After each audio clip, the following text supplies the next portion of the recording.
Live അപ്ഡേറ്റിലേക്ക് പോകാം. ലൈവിൽ ഇപ്പോൾ ശാരികയും മൊനിയിലും പുറത്തായ ഷോക്കിലാണ് മത്സരാർത്ഥികളുള്ളത്. അങ്ങനെ അഭിലാഷ് എല്ലാം പറയുന്നു, മിക്കവാറും ഈ ആഴ്ച ഒരു വൈൽഡ് കാർഡ് ഉണ്ടാവാൻ ചാൻസ് ഉണ്ട്.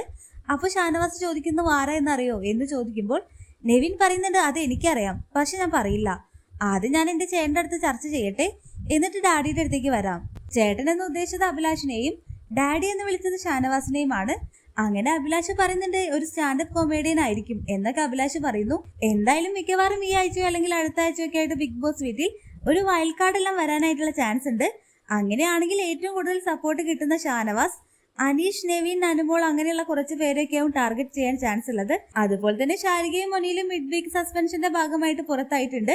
അവരെന്തായാലും അടുത്ത ലാലേന്റെ എപ്പിസോഡിലോ ഇല്ലെങ്കിൽ നെക്സ്റ്റ് വീക്കെല്ലാമായിട്ട് ബിഗ് ബോസ് വീട്ടിൽ കയറുമെന്ന് വിചാരിക്കാം. എന്തായാലും ഈ ഒരു സീസൺ പണി ആയതുകൊണ്ടൊന്നും പ്രെഡിക്റ്റ് ചെയ്യാൻ പറ്റില്ല. എത്ര ദിവസത്തെ അജ്ഞാതവാസമാണെന്നൊക്കെ നമുക്ക് കണ്ടു തന്നെ അറിയാം.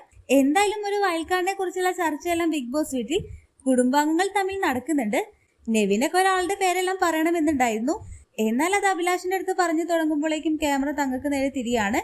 അപ്പോൾ നെവിൻ പറയുന്നുണ്ട്, എവിടെ നോക്കിയാലും ക്യാമറയാണല്ലോ, എന്തുവാ ഇത് എന്നെല്ലാം പറഞ്ഞുകൊണ്ട് പൊട്ടിച്ചിരിക്കുന്ന നെവിനെ എല്ലാമാണ് ലൈവിൽ ഇപ്പോൾ കാണിക്കുന്നത്. അപ്പോൾ കൂടുതൽ ലൈവ് അപ്ഡേഷൻ ആയിട്ട് ഈ ചാനൽ സബ്സ്ക്രൈബ് ചെയ്യാത്തവരുണ്ടെങ്കിൽ ഒന്ന് സബ്സ്ക്രൈബ് ചെയ്ത് സപ്പോർട്ട് ചെയ്യണേ.